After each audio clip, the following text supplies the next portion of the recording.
Yeah. Ooh. Asphalt jungle where the weak get ate up. Had to build my own plate. I ain't wait for no setup. They was sleeping on the kid. በዚህ በጭብጨባና በጩኸት በታጀበ አዳራሽ ውስጥ አየሩ በስሜት ተሞልቶ ነበር። በሁለቱ ተፋላሚዎች መካከል የነበረው ፉክክር እጅግ ጠንካራ ቢሆንም የጨዋታው ፍጻሜ ግን ከመላው ዓለም ስፖርት የሚጠቀስ አንድ የክብር መዝገብ ሆኖ አልፏል።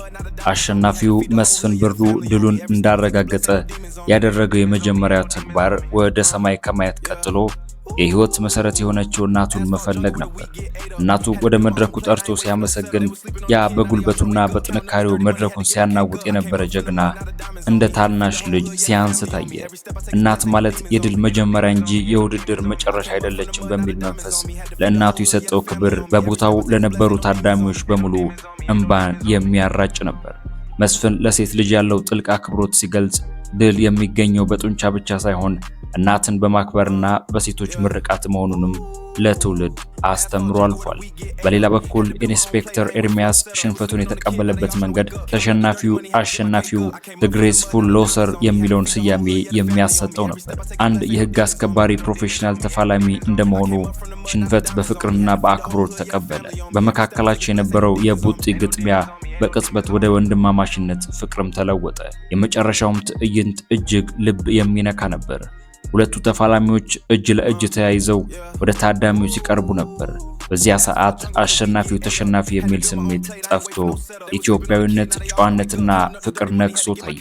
ህዝቡን በአንድነት አመሰገኑ። ስፖርት ሰውን እንደሚያቀራርብ እንጂ እንደማያለያይ በተግባር አሳዩ። ይህ ክስተት በቃላት ለመግለጽ የሚከብድ በልብ ውስጥ የሚቀረጽ የታሪክ አሻራ ሆኖ መስፍን ብሩ የእናት ምርቃት ድል እንደሚያስገኝ ሲያሳይ፣ ኢንስፔክተር ኤርሚያስ ደግሞ ትህትና ከድል በላይ ዋጋ እንዳለው አሳይቷል። አንዱ በጉልበት ድል አደረገ፣ ሌላኛው በልቡ ድል አደረገ። በመጨረሻ ግን ሁለቱም በአንድነት ፍቅርን አሸነፉ። ይህ ትዕይንት በኢትዮጵያ ስፖርት ታሪክ ውስጥ እንደ ትልቅ የሞራል ትምህርት የሚጠቀስና የሁላችን ልብ የነካ። ብዙውን ጊዜ ጀግንነት የሚታየው በድል ውስጥ ነው። ነገር ግን ኢንስፔክተር ኤርሚያስ እውነተኛ ጀግንነት በሽንፈት ውስጥ እንዴት እንደሚገለጥ አሳየ። ሽንፈት ለነፍስ ከባድ ነው፣ በተለይ ደግሞ በሺዎች በሚቆጠሩ ሰዎች ፊት። ኤርሚያስ ግን በመሸነፍ ውስጥ ያለውን ክብር መዘዘ። ያለምንም ቅሬታ፣ ያለምንም ማመካኘት እንደ አባት ወደ መስፍን ቀርቦ በኩራት አቀፈው።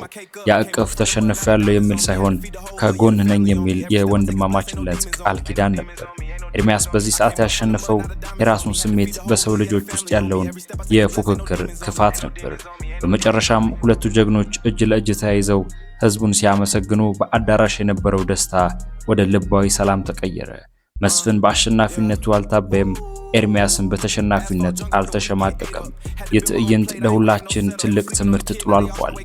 ለአሸናፊዎች ከድል በላይ እናትንና መሰረትን ማክበር ቅድሚያ እንደሚሰጠው፣ ለተሸናፊዎች በክብር መውደቅ ሌላኛው የድል መንገድ መሆኑ፣ ለታዳሚው ደግሞ ስፖርት ሰው ለመጣል ሳይሆን ወድቆ መነሳትና መከባበርን ለማስተማር እንደሆነ ነው። ያ ምሽት የመስፍን ብሩ የድል ምሽት ብቻ አልነበረም፣ የኢንስፔክተር ኤርሚያስ የጨዋነት ምሽትም እንጂ።